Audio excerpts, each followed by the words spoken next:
Tany amin'ireo ora mahery tanoany ny sehon'izay. Tamin'ny alalan'ny fanamafisam-peo no ny fampiresahana tetsy Andohan'Analakely ary nilaza i Fidèle Razarapiera, tompona andraikitra iray amin'ny onjam-peo, fa ity toerana ity manoloana indrindra ny moské Aga Khan no azon'izy ireo hifampitafana. Mbola tsy niditra nandrava izay ny mpitandro filaminana.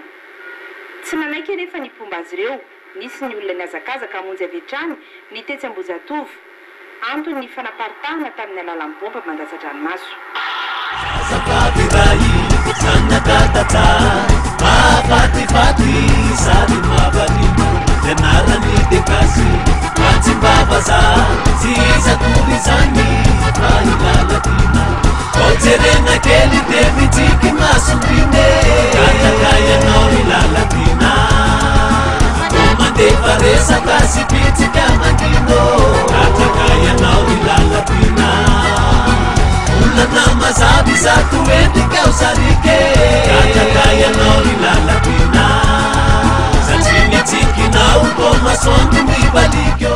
Nisy ny fanakanana lalana nataon'ny mpanao fihetsiketsehana, toy ihany koa ny kodiarana nidorana, saingy noravahan'ny mpitandro filaminana ireo. Raha no vokatry ny fifanjevonan-droany dia olona roa naratra, iray voatifitry ny bala teo amin'ny kibony, 12 kosa ny olona voasambotra raha ny nambaran'ny Général Richard Ravalomanana.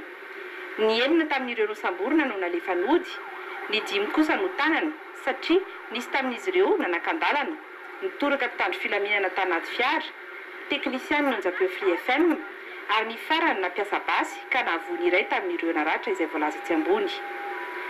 Momba ity nitifitra ity dia efa hananana vaovao ny momba azy, hoy ny lehiben'ny fari-piadidian'ny Gendarmerie-pirenena eto Antananarivo. Fantatra ny momba azy, mpanao kung-fu sy miaramila fiandro teo aloha, ary nahitana t-shirt Free FM atao an-tranony raha natao fisavana, hoy ny Général Richard Ravalomanana ihany.